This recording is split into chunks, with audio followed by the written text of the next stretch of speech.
Paul turns to another subject today, a subject that, well, at first sight, probably seems to be fairly irrelevant in our modern world. The idea of eating food that has been offered to idols seems to belong to the ancient world, or perhaps maybe limited to parts of the world which are unenlightened by our technological age. Now, apart from the fact that you might actually be surprised, I think we will discover that even if that were true, there are still modern day lessons to be learned from what Paul teaches in today's reading, which is taken from 1 Corinthians chapter 8 and verses 1 to 3. Now, as touching things offered unto idols, we know that we all have knowledge. Knowledge puffeth up, but charity edifieth.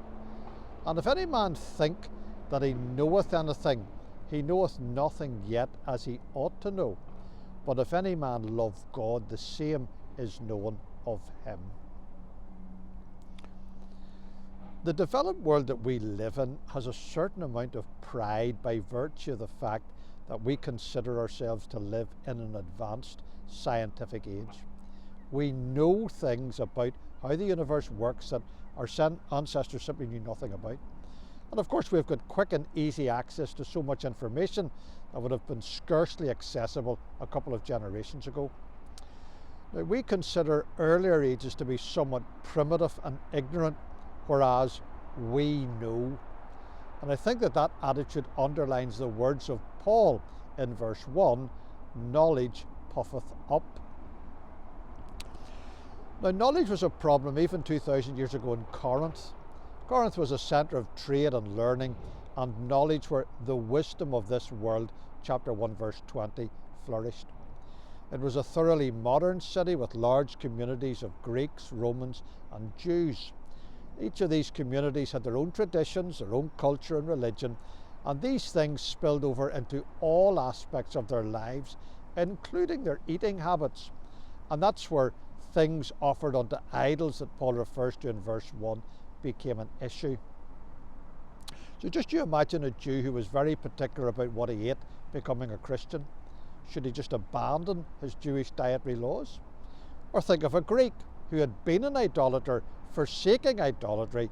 Should he continue to be associated with this practice? Now, there were evidently different strongly held views about what to do, and we're going to explore those in later videos.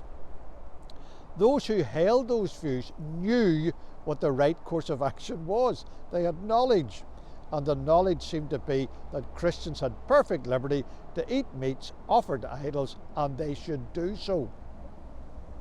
So what did Paul think about that? Well, Paul explores two angles in these 3 chapters, and the first is in relation to freedom. Even though a Christian has liberty, it does not give him freedom to ride roughshod over the sensitivities of his brethren. He writes about the subject of accommodation in this chapter. Now, the second point is in relation to fellowship. And Paul will return to this in chapter 10 with the words, "Wherefore, my dearly beloved, flee from idolatry," verse 14 of chapter 10, and there he writes about association. Now, Paul reminds the Corinthians that we all have knowledge in verse 1 of this chapter. The sense seems to be that we all know our own view on this matter to be the right view. However, when dealing with others with a different view, knowledge is not the most important issue. This situation requires more than simply knowledge. It requires a spirit of love towards my brother. Whenever Paul writes, knowledge puffeth up, but charity edifieth in verse 1, he means that knowledge makes me look big. It's about self-promotion.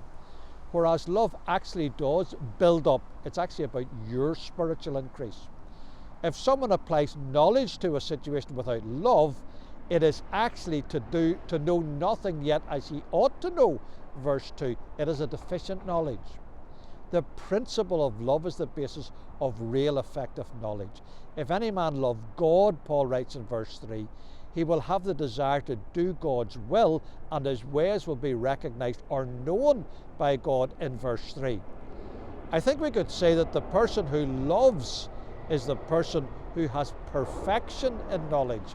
And that, of course, is what we should strive after in our lives as well, to love one another.